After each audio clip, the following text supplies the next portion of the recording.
ఆంధ్రప్రదేశ్ ఖాతాలో మరొక రికార్డు అయితే చోటు చేసుకుంది. జీఎస్టీ వసూళ్లలో రికార్డు సాధించింది ఆంధ్రప్రదేశ్. గత ఏడాదితో పోలిస్తే 21% వృద్ధి రేటుతో జీఎస్టీ అంటే వృత్తి పన్ను వసూళ్లలో మొత్తం 42.3% వృద్ధి అయితే కనిపించిందట. ఈ ఏడాది ఆగస్టులో 21% వృద్ధి నమోదు చేసుకుంది.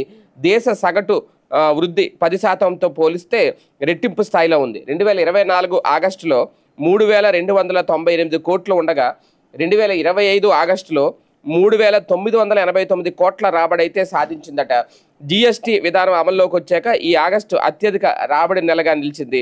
దేశంలోని ఇతర రాష్ట్రాలతో అంటే సిక్కిము, అలాగే అరుణాచల్ ప్రదేశ్, మేఘాలయ, అండమాను ఇలాగా కేంద్ర పాలిత ప్రాంతాలు మినహాయిస్తే వీటితో పోలిస్తే ఏపీ అగ్రస్థానంలో నిలిచింది. 2023 ఆగస్టు నెలతో పోల్చిన నికర జీఎస్టీ వసూళ్లలో 14.38%, స్థూల జీఎస్టీ వసూళ్లలో 14.67% వృద్ధి నమోదైంది.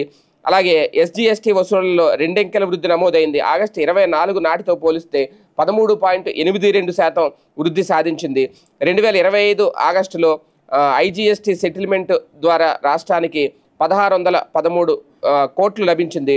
2024 ఇదే నెలతో పోలిస్తే 3.76%, 2023 ఆగస్టు కంటే 8.93% అయితే ఎక్కువగా ఉంది. 2024 సంవత్సరంలో ఏప్రిల్ నుంచి ఆగస్టు వరకు 21,164 కోట్లు రాబడి ఉంది. 2025 ఏప్రిల్ నుంచి ఆగస్టు వరకు 22,352 కోట్లు అయితే లభించింది. మొత్తానికి వృత్తి పన్నులో అసాధారణ వృద్ధి అనేది మొత్తానికి గత ఏడాదితో పోలిస్తే భారీగా జీఎస్టీ పెరగడం, అది ఆంధ్రప్రదేశ్ దేశంలోనే కొత్త రికార్డు అయితే నమోదు చేసుకుంది ఈ ఆగస్టుకి.